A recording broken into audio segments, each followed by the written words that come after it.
Welcome back to Shall Make, Shall Be. Our next speaker is Trinh, whose commissioned project considers the Third Amendment.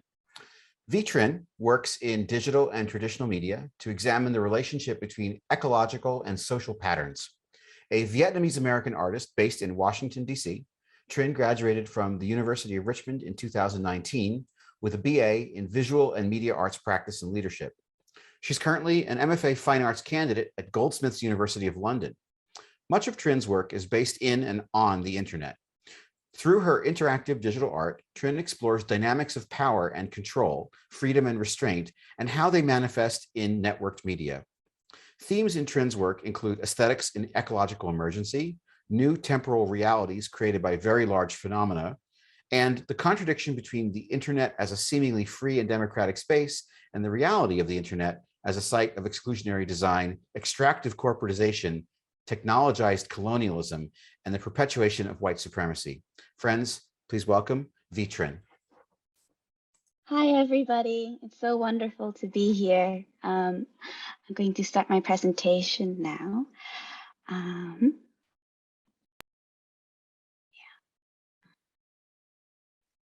Thank you, everybody, for being here.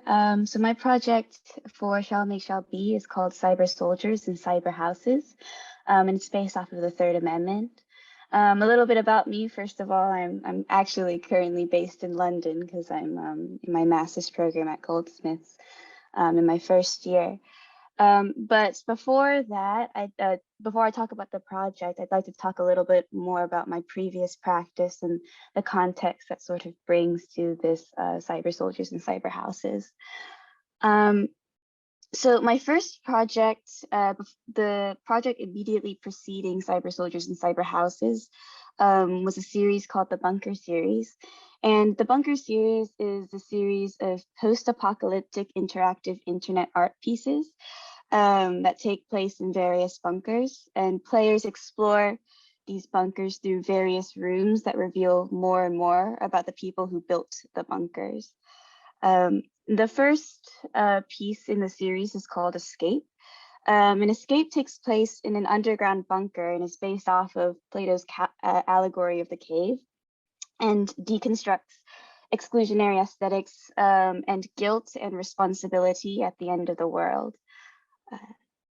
And the second piece is called The Station, and the station takes place in a space station, obviously, and is based off of the myth of Sisyphus and functions as a critique of nostalgia as a weapon of ideology, specifically against historically marginalized people. And the third piece in the series was called Atlantis, and Atlantis is based off of Plato's Atlantis and takes place underwater and explores an optimistic post-apocalyptic society, because I sort of made this piece during the pandemic and all this post-apocalyptic sadness was really getting to me. And Atlantis was also the first 3D piece with 3D modeling and 3D movement of the player.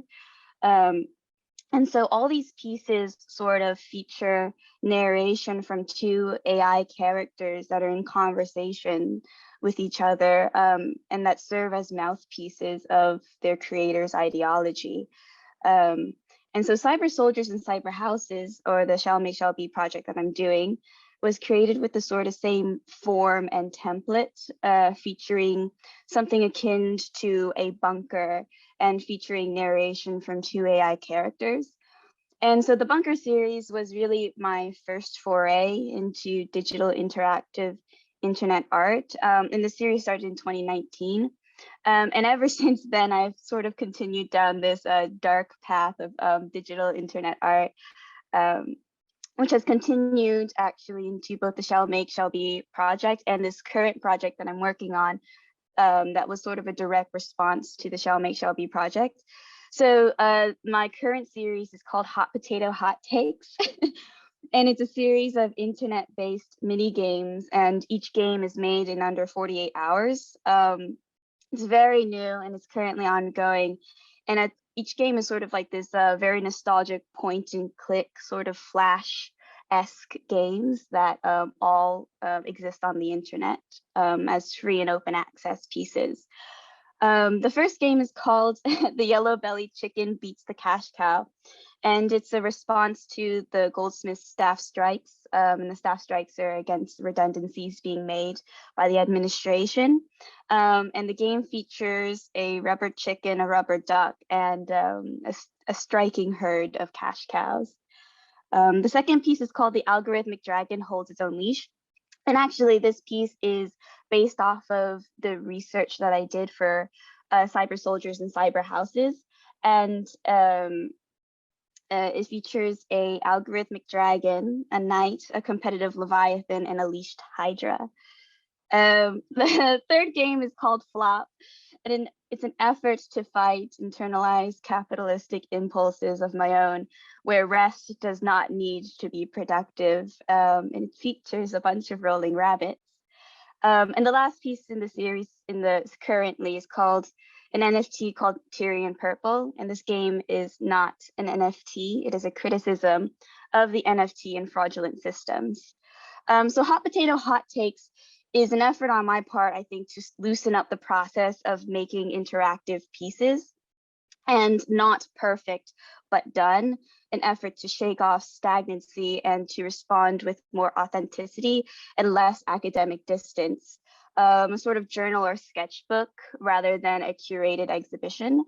And it's a response to my previous way of making video games that does not allow for much improvisation or free creativity, while also allowing viewers to also experience a game with no stakes and no expectations. It's somewhat of a small, insignificant experience for each player.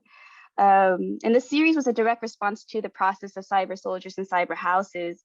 And I intend to continue both ways of making this work in the future to sort of balance both carefully considered contemplative works as well as making impulsive and whimsical pieces. I'm also making sculptures as well as installation sculptures, sort of to combat my terrible computer posture. But that's a little bit for later.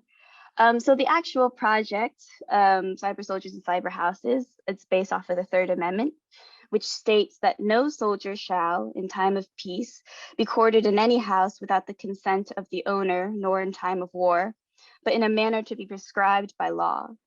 And so the Third Amendment historically was created in response to British soldiers forcibly staying in citizens' homes during the Civil War.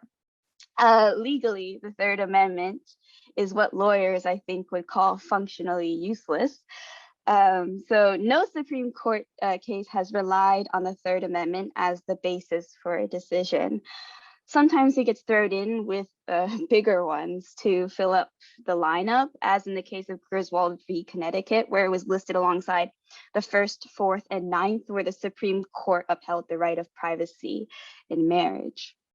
And so this lack of precedent allows us to sort of focus on the essential and theoretical implications of the amendment rather than this dense legalese, I think, that many of the other games might focus a little more on. It's more about interpretation rather than precedent.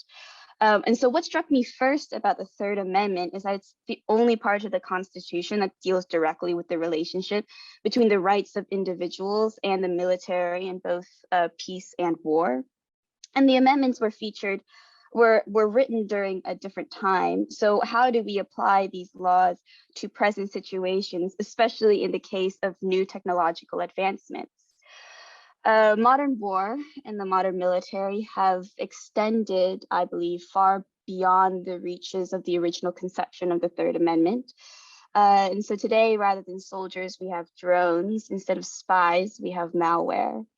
I was fascinated by gaps in law, especially how law lags behind current events. Before law, there are norms, and I'm extremely interested in how these norms crystallize, therefore, into law. Our laws are based, therefore, in the conception of physical space when they were first written. And so how do we apply these laws in cyberspace? How do we cope with unprecedented tools with unprecedented influence? How are pre-existing power structures being influenced by new technology, such as big data? And how does new technology uphold old infrastructures of inequality?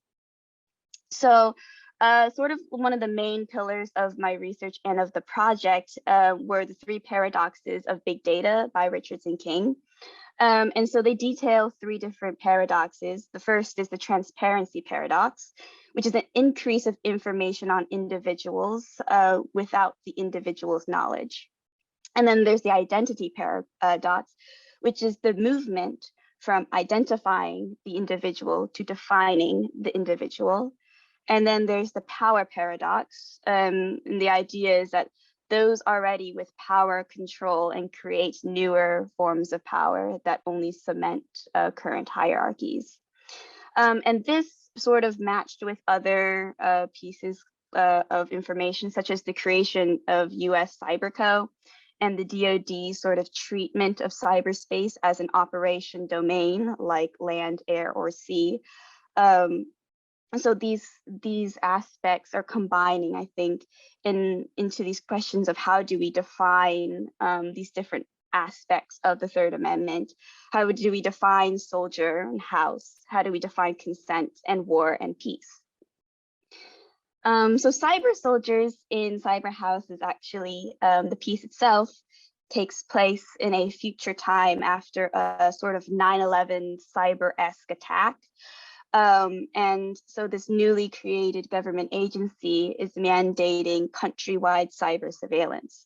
And so the player has to work against the clock to clear all 65 levels of their house from planted bugs, surveillance cameras, microphones, and net surveillance. And so they are guided through 30 levels by 2 AI house helpers as characters. And I worked with Athena Husek, programmer extraordinaire, who is also in her master's program at NYU to create this project. And so Cyber Soldiers in Cyber Houses is an I Spy game. And the player has to find all the bugs planted in their house with the help of the 2 AI narrators who have nebulous loyalties. And so how to play is explained through the first 5 levels of the game. And here we have one of the example of the 4th level, I believe. And so the bugs are a camera, a microphone, and a code. And the code changes with each room, and you can check it in this key area. The player simply needs to click on the correct bug in order to find it. And if the timer reaches 0, it's an automatic game over. The player can, of course, skip the level. However, this is the person of interest profile, and each room is attached to a person of interest. If the player skips a level without finding the bug, then there is a chance that they compromise the person of interest. And compromising the person of interest adds to the score. Essentially, the player wants to get to the end of the game with the lowest possible score. And the scores in the player's name get sent to a database afterwards at the end of the game where players can compare their scores. And so all of this is happening while the 2 AI talk sort of at the player. And you'll see in the sort of voice, text-to-voice narration that whenever their voices echo, that is a direct quote from the research, as well as they also give hints sometimes in the narration. And so I'll play some of that for you right now. Move fast and break things. Move faster and break more. Responsibility is not in the hands of the creator or implementer, it is on you to protect yourself from attacks. They shot you, why didn't you defend yourself? Neither the creation of big databases, nor the application of data science to them are neutral acts. The design and assembly of a database, the application of algorithmic techniques to that data, and decisions about people based upon the outputs of those algorithms, are human decisions made by human beings with goals, incentives, and purposes that can be sharply at odds with the data subjects under analysis. Machines, algorithms, and technologies are not neutral entities, they were created by people with motives for certain ends. Baked into their creation and input are biases, blind spots, and fallacies. These fallacies must be actively rooted out and accounted for. If a technology is in and of itself neutral, it is a tool by which ideology can be amplified. We are listening when you open that drawer, and when you close Pandora's box. Yeah, so it's a relatively simple premise, but I think the simplicity really allows for conceptual cohesion. And the game was made using Blender, Photoshop, Audition, found footage, imagery, audio, and it was programmed with Unity. Most of the content is found within the AI character narration. However, in the visual design, as the player continues through the levels, the rooms become less and less literal, breaking from the traditional conception of the home as a physical space and embracing the idea of the home as including a nebulous digital cyberspace. Really leaning into that futuristic sci-fi absurdist genre that I've been finding myself in lately. And so the difficulty of the levels also increased as the player continues. How, therefore, do you hide on the internet where nothing disappears? Rather than making the bugs harder to find by hiding them and trying to erase their presence, the internet strategy is to inundate the player with an excess of information, bury the bugs underneath more and more outrageous information to overload the amount of information given to the viewer, to exhaust and distract rather than to hide. So I think one of the strengths of Shall Make Shall Be in creating games about the amendments and what drew me to this project is that laws are meant to be lived in and they must clash against reality to test their validity. And I think games are a fun way to provide that. And also as a way of game structure parallel sort of socioeconomic structure. Creating structures and rules in games mimic superstructures of any place, both government, industry, and military. Games inherently deal with a viewer's agency, and the game makers build a system in which the viewer interacts, not just hard rules, but also reward systems that push players to react a certain way. I think the connection between game system with the amendments is an extremely poignant one. And so I come from an art background rather than a game making background. So I shouldn't take for granted how immersive game is in getting audiences to interact with concepts. And because I come from an art background, I think in the past, my focus is less about making the game fun and more about expressing conceptual ideas. But I think this project was a good way to focus a little more on the actual game mechanics. So thank you everyone for listening. That's all I have.